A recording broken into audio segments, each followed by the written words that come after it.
He was Earth's greatest protector until he wasn't. A single moment of doubt, and Superman crossed the line. Now, the world watches as its strongest hero becomes its most feared weapon. The Avengers gather, but this time they're not sure they'll survive. Because stopping Superman might mean sacrificing one of their own. Superman hovered in the sky, silent, still, watching the battlefield below like a god looking down on a mistake. The air trembled around him, not because of his power, but because the world could feel something was wrong. The United Nations had called it a regional conflict.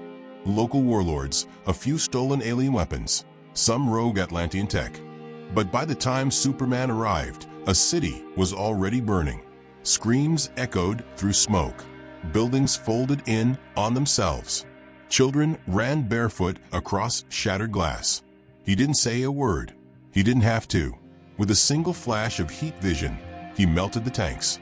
With a flick of his wrist, the advanced tech shrapnel meant to level nations turned to dust. The warlords screamed orders. Their enhanced soldiers rushed in with genetically modified speed. It didn't matter. Superman moved through them like wind through a candlelit room. Quiet, clean, final. But then it happened. A teenager, terrified, confused, bolted from the wreckage with one of the stolen weapons. He wasn't a soldier. He was just scared. He pointed the alien cannon at Superman and screamed something in his native tongue. Superman didn't flinch, but his eyes glowed red. And in front of the world's satellites, cameras, drones, in front of everyone, Superman fired. Not a warning shot, not restraint. The blast turned the boy to ash before the cannon even fired. Just gone. The entire battlefield froze. Not because the war was over, but because something bigger had just begun. That footage didn't just go viral. It went global, then interplanetary. Even the Guardians watched it. Across Earth, people asked one question in whispers. What happens when Superman decides he's done playing hero? The Avengers called an emergency council. Tony Stark watched the footage 10 times, jaw locked. He didn't even blink, he said. Maybe it was a mistake, Steve Rogers offered. Stress, confusion, split-second decision. No, Natasha interrupted. That wasn't stress. That was cold. That was calculated. Chala said nothing at first, just stared at the screen. Then, we've seen tyrants. This is different. This is order without mercy. That's worse. And the scary part? Superman didn't apologize. He gave a single press statement, standing on the steps of the UN, calm, controlled, unshaken. I ended a war. I saved a nation. And I stopped the spread of alien weapons on Earth. If that frightens you, ask yourself why. That line echoed across the planet. And that's when it started, the global shift. Entire governments began pulling back their defense programs. Tech developers went underground. Atlantis issued a warning. Themyscira declared neutral status. And the Avengers? They were suddenly seen not as Earth's mightiest protectors, but as a counterbalance, a backup plan, in case Superman fell, or worse, rose too high. What the public didn't see was the internal fallout. S.H.I.E.L.D. analysts were already building simulation models. The numbers were ugly. If Superman went rogue, Earth had a 12% survival chance, with every hero fighting him. That number dropped to 4% if he chose to disable communications and hit first. Stark worked sleepless nights on new armor, vibranium-laced, magic-infused, powered by gamma cores. He called it Project Contingency Zero. Doctor Strange searched every timeline. In the few where Earth survived, it took a sacrifice none of them were ready to discuss. Not yet. Bruce Banner? He went quiet, studied Superman's psychological patterns, looking for any shift.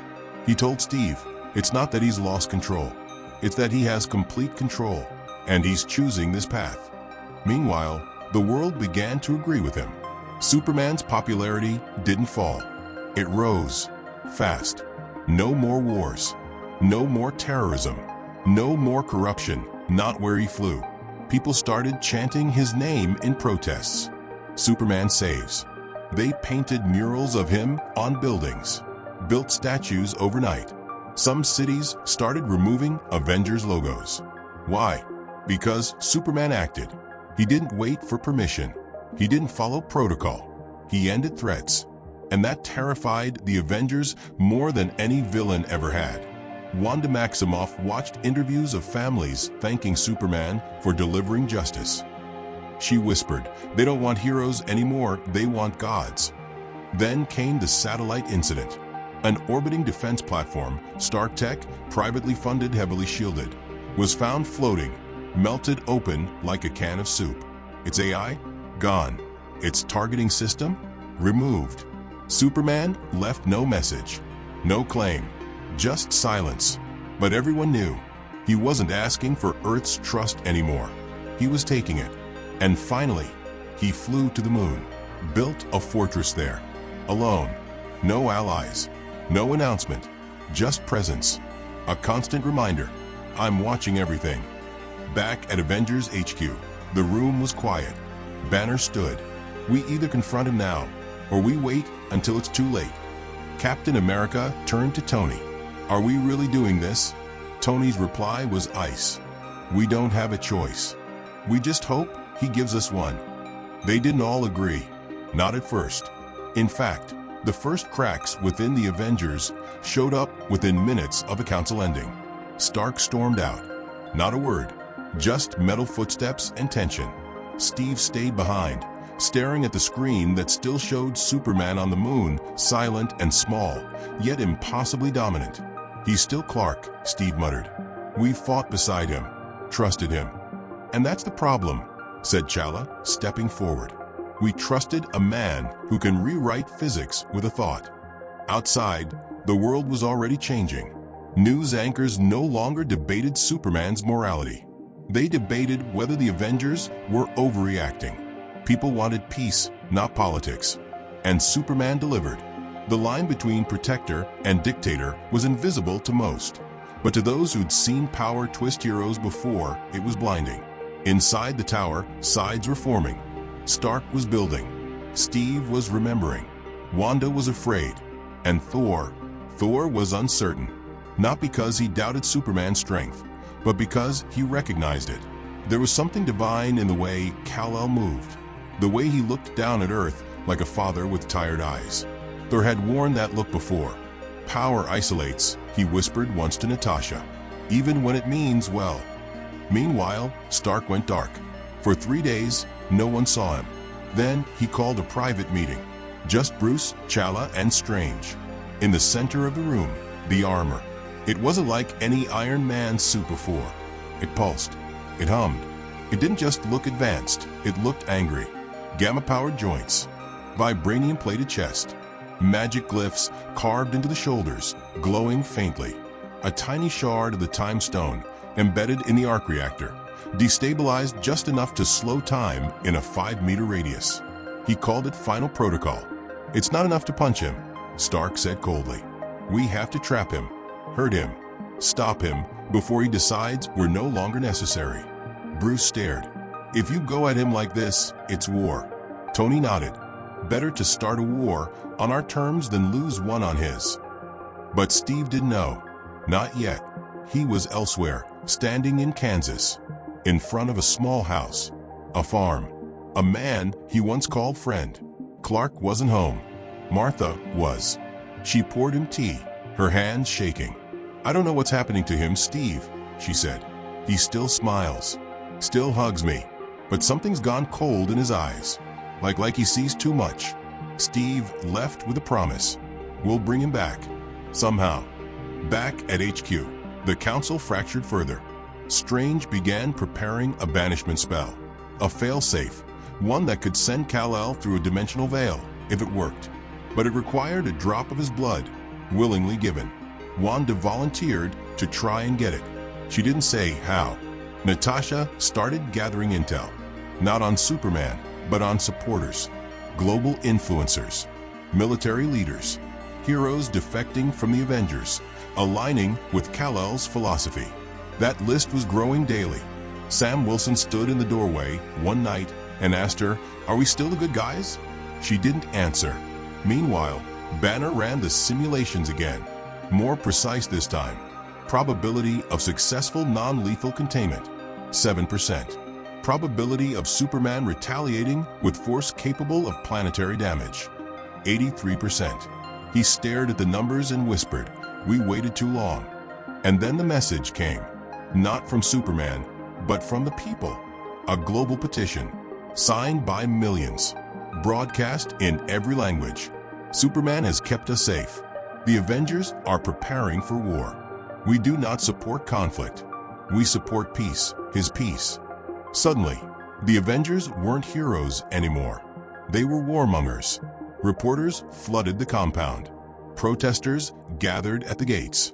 One held a sign that read, "You couldn't stop Thanos without him. Now you want to stop him." Steve called a full meeting. Everyone came, and the silence was loud. Tony stood across from him, arms crossed, suit half built on his body. Not as armor, but as armor waiting. "We can't let him decide the future alone," Tony said. "He's not a god. He's not a tyrant either," Steve replied. "He's just lost." "No, Rogers. You're lost. You still think talking solves everything. I've seen what he can do. You want to lecture him while he tears the moon in half." Bruce stepped between them. "If we fight him, we lose Earth. If we don't, we lose ourselves." And for a moment, they all just looked at each other, divided, outmatched, out of time. Then the moon changed. A beam, bright, focused, silent, shot from Superman's lunar fortress down to Earth. It landed in the ocean. No explosion, no destruction, just silence. But SWRD analyzed it. The ocean beneath that point, boiling. Sea life, dead. Pressure levels, collapsing.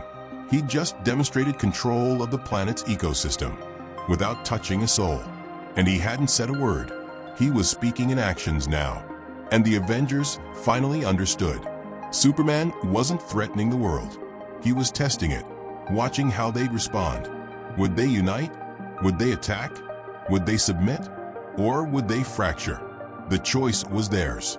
And deep inside the tower, beneath a hidden panel, Chala opened a case. Inside, a weapon forged in secret. A design not even Shuri knew he'd approved. He activated the secure line to Wakanda. "Begin the Exodus Protocol. It's time." The sky over New York flickered. Not lightning, not clouds. A symbol, burned into the upper atmosphere in glowing red, the Kryptonian crest. Superman's house sigil, blazing like a second sun. For 6 minutes, it hovered there, visible across half the planet. Then it vanished, leaving only silence. Until the broadcast began. No network authorized it. No satellites carried it. But it appeared everywhere. Phones, laptops, televisions, holograms, AR lenses. Superman's face, calm and centered. Behind him, the black and silver of his lunar fortress gleamed like a tomb. He spoke plainly. "I have watched this world bleed by its own hand. Watched greed drive nations into war. Watched technology elevate the worst in mankind. I have tried to guide, to protect, to be patient." He paused. "That patience is over. The world didn't breathe. In 72 hours, I will neutralize all weapons of mass destruction. Every nuclear silo, every drone fleet, every orbital cannon. No one will be harmed, but they will be disarmed. Permanently." Chaos erupted. Governments scrambled emergency protocols. Air bases launched preemptively. Stock markets crashed in real time. The UN called a Level 10 summit. And the Avengers? They knew this was it. Not a threat. An ultimatum. Inside Avengers HQ, Steve stood motionless as the transmission looped again. Tony paced like a caged animal, tapping commands into his HUD, calculating strike times. Chala was already on the Wakandan call line, ordering lockdowns and defensive countermeasures. Natasha was pulling data feeds from military servers across 6 continents. Strange sat in a trance, scanning futures, burning through timelines faster than his body could handle. Bruce finally spoke. "If he disables everything, we lose power, not just weapons. Infrastructure, medicine, defense. Civilization breaks." Tony snapped. "Then we hit him before the countdown ends." "We can't just hit him," Steve replied. "He's still Clark. He believes this is the only way." "That is the problem, Cap," Tony shouted. "He believes, with the power to enforce it."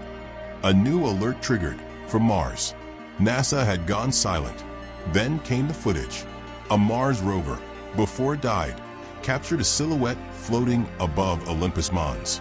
Superman, testing gravity levels, moving tectonic plates. On another planet, he's rehearsing, Strange whispered. Terraforming. He's considering alternatives. Earth 2.0, Natasha said flatly. A backup planet, in case this one couldn't be corrected. The timer ticked. 71 hours remaining. Then came the defectors. Heroes, one by one, releasing statements. Some subtle, others loud. Shazam. He has the power to bring peace. Maybe he should use it. Martian Manhunter. Kal-El is not our enemy. He is our evolution. Aquaman. The surface world has poisoned its oceans. Maybe a Kryptonian order is the reset it needs. Wanda stared at the list growing by the hour. It's not just Superman, she said. It's the idea of him. That's what's spreading. Then another broadcast hit. This time from the moon. Superman again. But this time he stood with others. Zod. Supergirl. Black Adam. Not an army. A pantheon. He wasn't coming alone. The silence in the room was ice. Steve turned to Strange. Is there any future where this ends without blood? Strange looked up, eyes red and hollow. One. But we won't like it. They asked what it was. He refused to say. Meanwhile, the global countdown reached hour 60. The first wave of disarmaments began, quietly. Drones fell from the sky. Silos powered down. AI war networks blinked offline. Superman had already started. He hadn't waited. He never planned to. In Wakanda, T'Challa activated the Exodus Protocol. Select cities were shielded under vibranium domes. Not to attack, but to survive. They weren't fighting Superman. They were preparing for what came after. Back in New York, SHIELD HQ was reduced to backup servers. Half their tech no longer functioned. Superman had disabled it remotely. Not destroyed, just silenced. Bruce made a decision. He activated the vault. Inside, DNA samples, blood vials, classified files, kryptonite shards collected from every known dimension. He wasn't planning defense anymore. He was building a weapon. Elsewhere, Thor stood at the edge of Earth's atmosphere, staring toward the moon. Mjolnir crackled in his hand. Not out of anger, out of uncertainty. Once, I believed no one could carry this but me, he said quietly to himself. Now I fear even I cannot lift the weight of what's coming. Hour 58. Superman spoke to Diana. Privately. No record. But afterward, she left Earth. No explanation. No message. Some say she refused to pick a side. Others say she couldn't choose between two people she once called friends. Inside the tower, the Avengers stood around the war table. If you could still call them that. Rogers, Stark, Banner, Strange, T'Challa, Wanda, Natasha, fractured, but present. They all knew one thing now.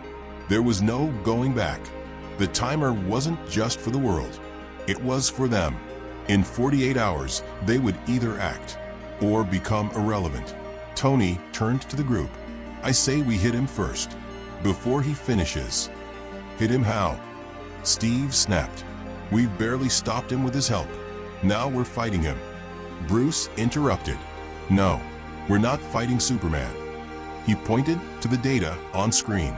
We're fighting a man who believes he's the last good option. Silence again. Then Stark said the line that broke what was left of the team. Then maybe it's time the Avengers make a bad choice. The table shattered in the silence. Everyone turned. Thor had slammed Mjolnir down. Hard. He looked at them with ancient fury. I've fought tyrants. I've battled gods. But what Kal-El becomes is something worse. He lifted the hammer. I will fly to the moon. I will give him one chance. If he refuses, he didn't finish the sentence. He didn't have to. Thor didn't ask for permission. He was gone before anyone could stop him. a streak of stormlight tearing through the atmosphere. Mjolnir leading the charge toward the moon, toward Superman. The others watched in silence. Some hoped he'd talk Clark down. Others knew better.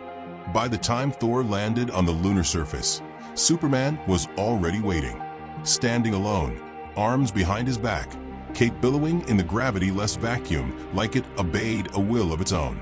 They didn't speak. No sound in space.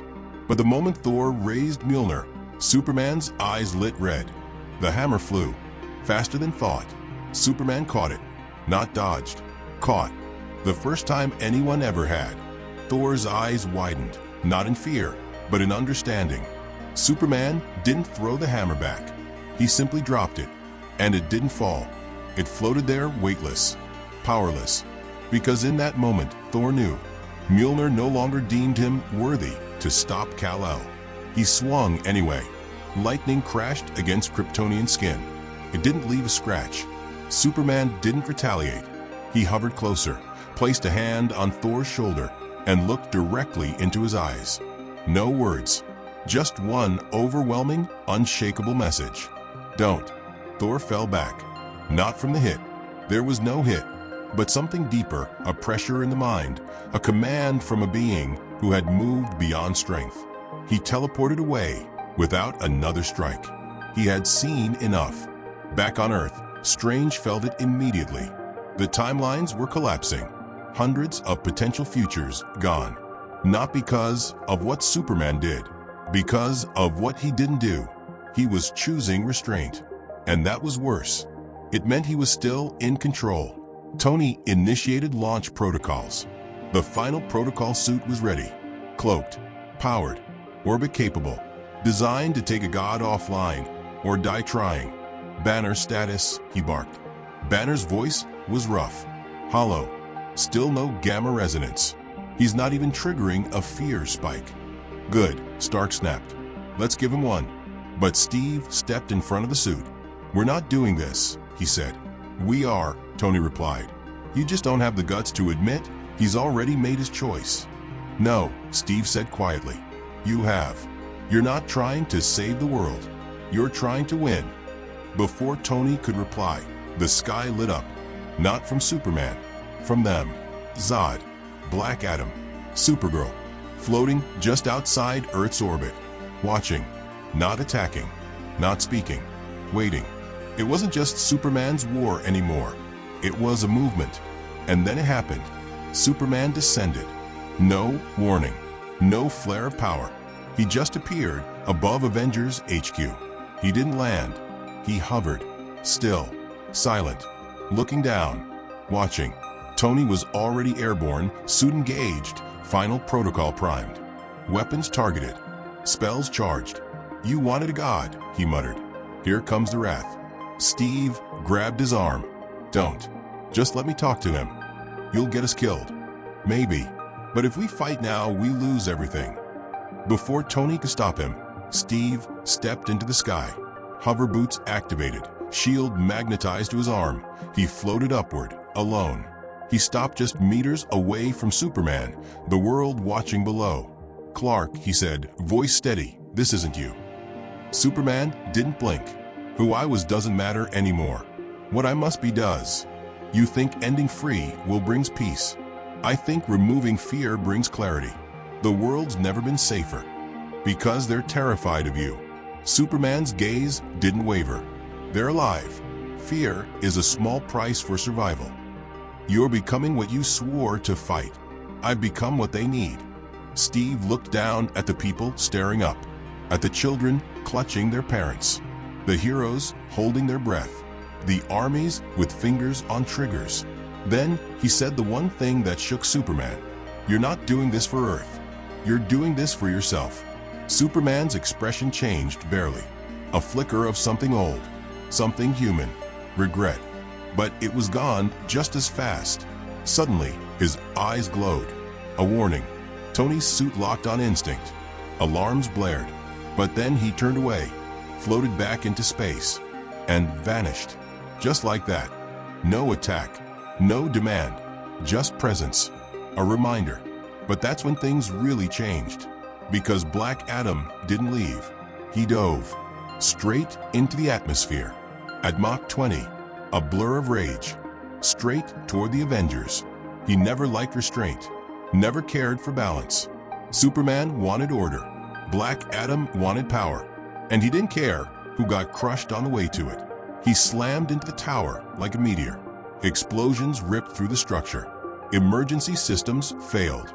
Natasha barely rolled away as a beam collapsed. Wanda threw up a hex shield just in time to catch rubble from burying Steve. Tony launched. Direct hit. Repulsors to the face. Black Adam didn't flinch. They clashed mid-air, gods in steel and lightning, shaking the city. Stark's suit took a hit that shorted 3 subsystems. He rebooted mid-fall and hit back harder. Banner ran toward the vault. They'd waited long enough. The other protocol was activated. A syringe plunged into his arm, not to bring out the Hulk, but to bring out something worse. A blend of Gamma and Kryptonian DNA, unstable, experimental, and classified above top secret. He roared, but it wasn't the Hulk that answered. It was something new. The hybrid leapt skyward, eyes glowing green, and somewhere on the moon, Superman felt it. A ripple in the equation, and for the first time in days, he turned. He was coming back, but not to negotiate, to finish what Black Adam started. Because now, the world wasn't just scared of Superman. It was preparing to match him. And in 24 hours, the countdown would end. One way or another. Superman arrived like gravity itself, silent, invisible, but felt by every living thing. He landed in the ruins of Avengers HQ, where Black Adam and the hybrid Banner were still tearing chunks out of each other. Stark's suit was cracked open, bleeding sparks. Wanda lay unconscious.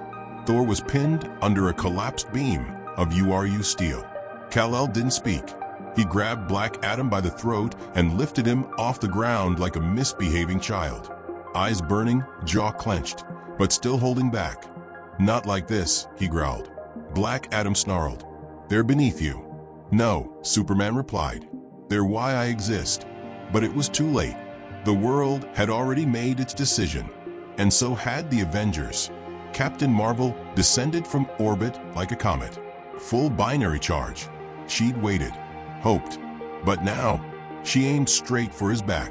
And Banner, or whatever Banner had become, roared in sync.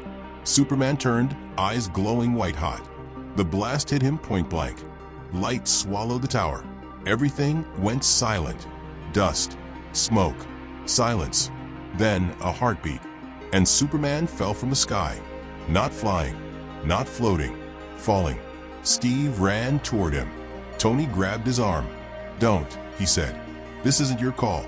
But Steve went anyway. Superman lay in the rubble, suit torn, cape burned, his breath shallow. Blood. Real Kryptonian blood. The first anyone had seen in years. Steve knelt beside him. "You could have ended us." Superman opened his eyes. "I still might have saved you." "You saved no one today." Superman tried to speak, but he was fading fast. That's when Bruce appeared, human again, barely standing, his body bruised and broken, but his eyes clear. "I synthesized it wrong," he said. "The hybrid strain. I thought it would weaken him." "It did," Tony said.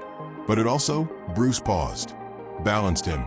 Superman stirred, his voice faint. "I can't hear everything anymore." Steve looked at Bruce. "You took away his oversense." Bruce nodded. "Stripped the overload. The constant future calculations. The voices." Superman blinked, slowly. And in that moment, he looked human again. Not a god, not a tyrant, just Clark. And then he said, "Tell them, I'm done." The world heard that message. In every language, on every screen, a single phrase. "This is not my world to fix." And just like that, he was gone. Not dead, not defeated, just gone. No one knows where. Some say he's building somewhere quiet. Others believe he buried himself in time. But the world changed. Governments restarted. The Avengers rebuilt. But no one ever flew too high again, because they remembered the day Earth stood at the edge, not of war, but of surrender. and chose something harder. They chose balance.